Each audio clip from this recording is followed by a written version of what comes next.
Oh, this is the wrong game.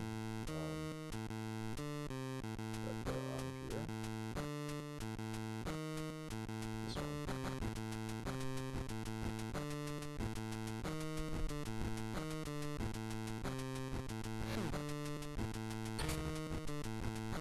I found out about this game yesterday.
Dude.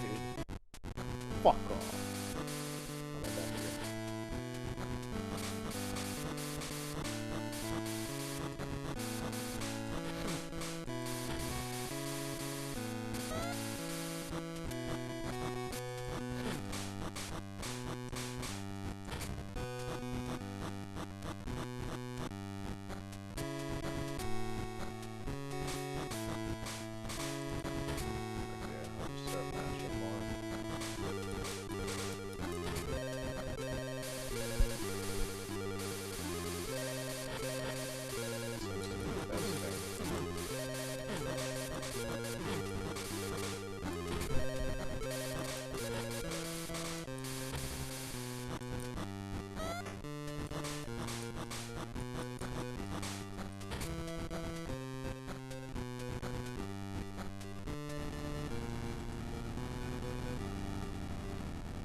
Oh my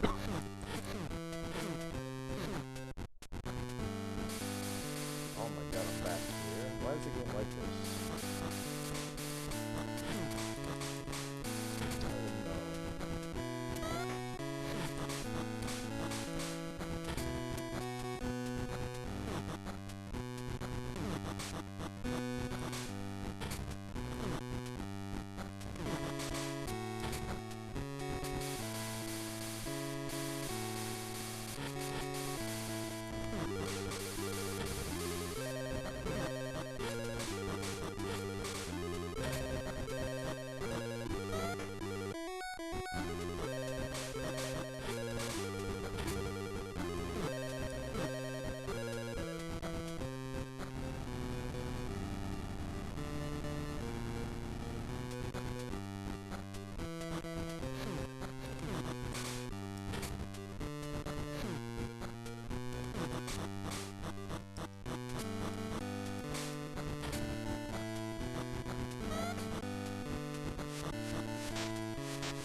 Fuck is this game anyway? What is that meter above me?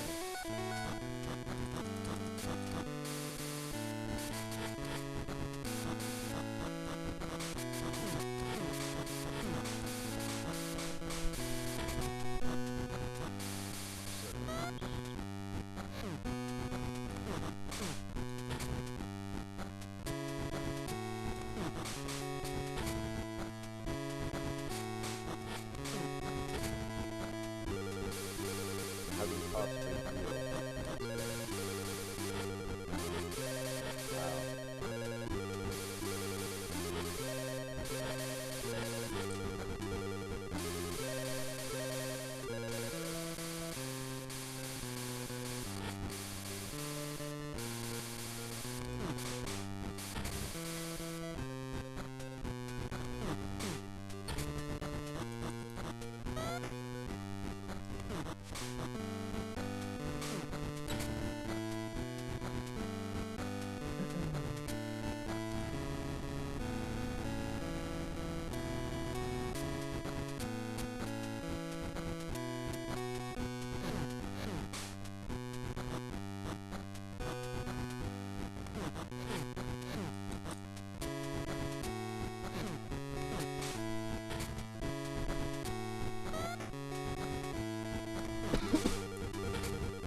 Wow.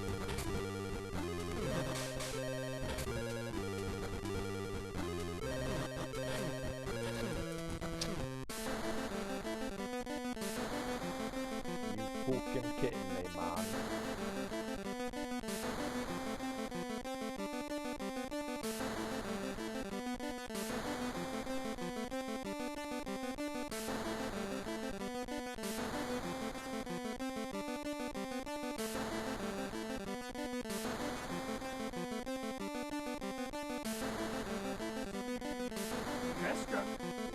When I get burnt out on other stuff, I like to turn to the good old Game Boy, so hey, what the hell, let's take a look at every WWF game on the Game Boy and Game Boy Color, starting with WWF Superstars developed by Rare. I'll always be really fond of this one because it was one of the 6 or 7 Game Boy games that my older brother owned that he would not share with me under any circumstances. All younger siblings out there can relate to that. So yeah, I'm a bit biased toward this one.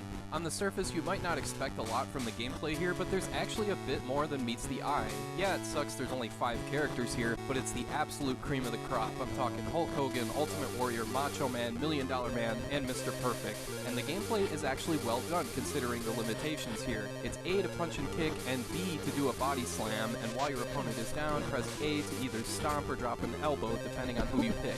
If you catch your opponent getting up from the mat at just the right time, you can grab them in a headlock by pressing B and a direction on the D-pad, and either do a snapmare, a pile driver, or a suplex, or just plain beat the crap out of them with a barrage of punches. And hey, if you're the one getting up and your opponent tries something like this on you, just hit the B button and you'll do kind of a double leg takedown. You can also double tap left or right to run, press A to do a drop kick, or B to deliver a clothesline, or drop a devastating running elbow if your opponent is down.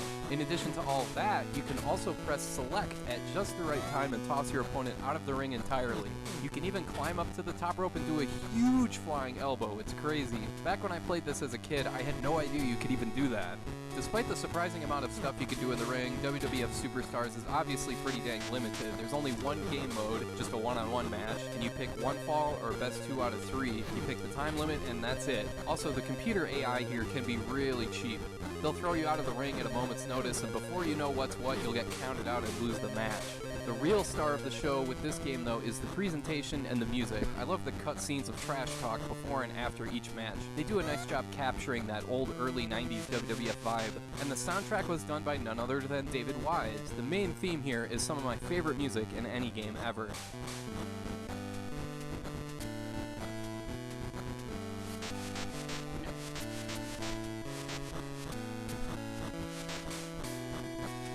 Also, each wrestler's theme is here as well, although the $1 Million Man's appears to be made up from scratch, but even then, it's a great sounding tune.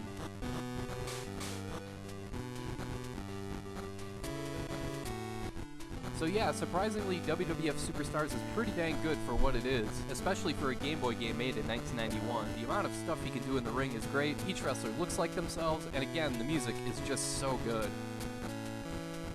While my brother had that game, I had to settle for WWF Superstars 2. This one was developed by Sculptured Software instead of Rare, but it's still pretty dang good for a wee little Game Boy title. The roster now has 6 wrestlers: Hulk Hogan, Macho Man, Jake the Snake, Sid Justice, The Undertaker, and the Mountie? Look, I like Jacques Rougeau, but as a kid, the Mountie was just really annoying. I would have rather been playing as Bret Hart or the British Bulldog.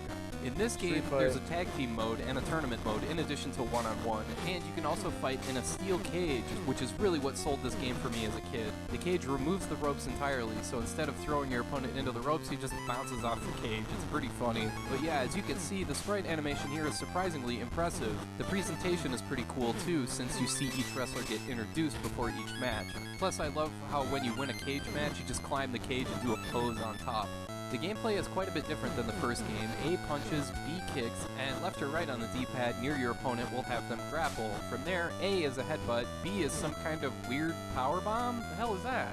A and up is a suplex, A and left or right will send them into the ropes, and B and up will send your opponent out of the ring entirely. The ground moves and running moves are all the same, but what's kinda neat here is that there's a ton of room to brawl outside the ring, and that's always fun. While the music here isn't as good as the first game, it's still really solid and a good representation of each wrestler's theme. So yeah, both WWF Superstars games play differently, but they're both surprisingly pretty well made for what they are.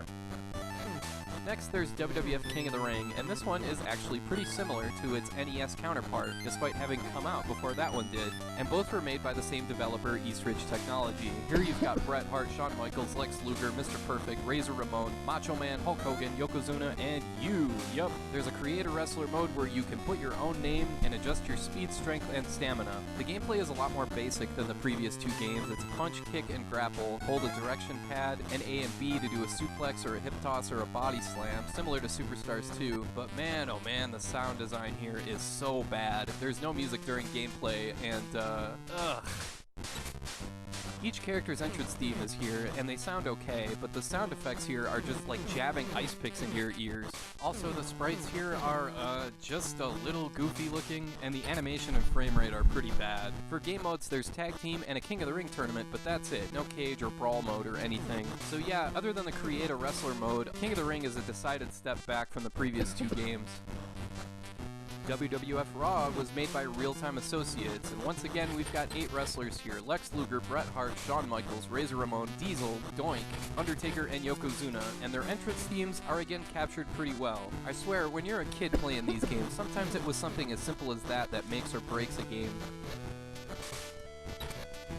The gameplay is very similar to the previous games in this video, only they introduced a grappling meter so you can see how hard you have to mash buttons, I guess. The big problem with this one is how friggin' tiny the sprites are. They still kind of look like who they're supposed to, but smaller sprites like this don't lend themselves very well to a wrestling game. I think that's why this game's biggest problem is the hit detection. It is incredibly frustrating here. Come on already, jeez. This game does have Brawl, Tag Team, and 4-on-4 Survivor Series modes, as well as tournaments you can play through, so that's cool, but the actual gameplay here is a chore, and it makes this game a stay away. WWF Warzone is more commonly known as a crappy wrestling game on N64 and PlayStation, but it's also a crappy game on Game Boy. Yep, that's right, this game got a Game Boy port in 1998, developed by Probe Entertainment. I will say, it's pretty surreal seeing guys from the Attitude Era in an original Game Boy game like Stone Cold Steve Austin, Kane, Ken Shamrock, Goldust, Farouk, Triple H, Mankind, Rocky Maivia, as opposed to The Rock, Ahmed Johnson, along with British Bulldog, Owen Hart, Shawn Michaels, and The Undertaker. Man, to this game's credit, this roster is huge. It's just that, well, yeah, this game sucks out loud. The visuals here don't even try. I mean, come on, that's Owen Hart, that's Ron Simmons. To the game's credit, there are tournaments, cage matches, and a tag team mode, and there are finishers here for each wrestler. But other than that, this game really has nothing going for it, as you can see. The controls are stiff, the hit detection sucks, and I cannot get over how bad the visuals are. So yeah, definitely avoid this one. Next, we move on to Game Boy Color with WWF Attitude, developed by Crawfish Interactive, and there's a whopping 19 wrestlers here, including guys like Taka Michinoku, so you gotta love that. This one's interesting because in addition to the usual stuff like tournaments, cage matches, and a tag team mode, this is the first WWF Game Boy game to offer a career mode. No, it's nowhere near as in-depth as console wrestling games, but I could absolutely see myself getting into this if I had this game as a kid. The major downside here is that there's no battery save, just long-ass passwords. Ugh. The problem again with this is the actual gameplay, which is pretty much the same as Warzone with the same viewpoint and similar sprites. I will say it's a little more polished, it's not as slow and sluggish as Warzone, each wrestler has their own finisher and they kinda sorta look like they're supposed to, but the hit detection is still wonky, and when that's the case, sometimes it feels easier to just button mash until anything happens. This is another one of those cases where the developer was like, hey, how about we throw together a Game Boy Color port in a couple weeks? Attitude is a step in the right direction with the career mode, but the nuts and bolts of the gameplay here just don't feel polished at all, so I'd avoid this one. WWF WrestleMania 2000 also received a Game Boy Color port, and this one was developed by Natsume. It's mostly the same roster as Attitude, and there's Tag Team, Survivor Series, and Gauntlet modes available, and there's a career mode here as well, complete with a presentation that includes promos and one-liners, with Vince McMahon of course being the final boss, so to speak. Sadly, however, there's still a password system, so that sucks. It's another huge roster of wrestlers, well, huge by Game Boy standards, and the sprites and animation here are actually halfway decent. I mean, it's light years ahead of Warzone. The gameplay and grappling system is pretty much the same as it's been for the past few games here, just B to kick or punch, and A plus a direction on the D-pad during a grapple to do something. But the action in this one is just slow. The hit detection isn't as bad, but everything feels like it's moving in slow motion by comparison. Again, this is another game I'm sure I would have eaten up with a spoon if I were a kid, but playing it now, it's hard to have the patience for something like this. As it is, it's just an interesting relic and not much else. And finally, there's WWF Betrayal. The game starts and the menu immediately prompts for you to pick one of 4 wrestlers, Rock, Austin, Triple H, and Undertaker. Then you're transported to a story sequence? Wait, what the hell is going on? Stephanie McMahon has been kidnapped and Vince will give the WWF title to anyone who can bring her back. Only you don't do this through a series of matches or whatever. The game is actually a side-scrolling beat-em-up, and it's made by WayForward, the same folks behind the Shantae series. And I guess this game isn't that bad for what it is, but man oh man, it's gonna take me a while to get over that premise. It's just way too funny. And the sprite work here just makes me laugh out loud. I'm sorry. I don't mean that in a bad way. I mean, I just find it really goofy. You get different dialogue depending on who you pick, but each character controls the same. The only uniqueness from a gameplay standpoint being that each guy can do their own finisher after you fill up your combo meter if you're able to land a series of punches. And in true pro wrestling fashion, you fight an endless number number of flunkies, referees, and random backstage jabronis. You get 4 lives to get through 6 levels with unlimited continues and a password system. There's weapons that enemies drop that you can use, and all in all, it's actually kind of a solid game. The only issue here is one that you'll find with a lot of beat-em-ups, and that's that you can get caught in a damage loop pretty easily, where you'll run into these enemies with friggin' guns shooting at you, and you end up getting stuck. Also, there's no checkpoints here, which is a bummer, so when you die, you start from the beginning of the level, and the boss fights are the 3 other wrestlers that you didn't pick, and they are really tough. But yeah, I think one way to describe this would be like the Attitude equivalent of the old rock and wrestling cartoon, only in video game form. It's really a pretty decent beat-em-up for a Game Boy Color game. It's just, I mean, that story is just way too funny to me, and it's really the last thing I expected from a WWF video game. Alright, that's all for now. I want to thank you for watching, and I hope you have a great rest of your day. Fuck this guy, man.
See where it starts me.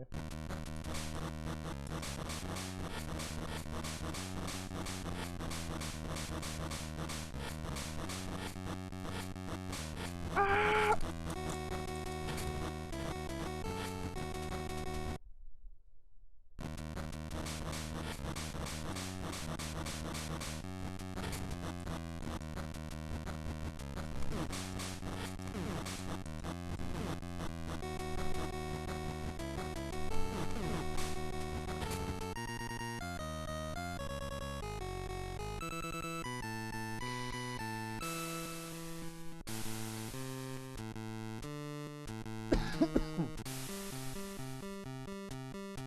There it is.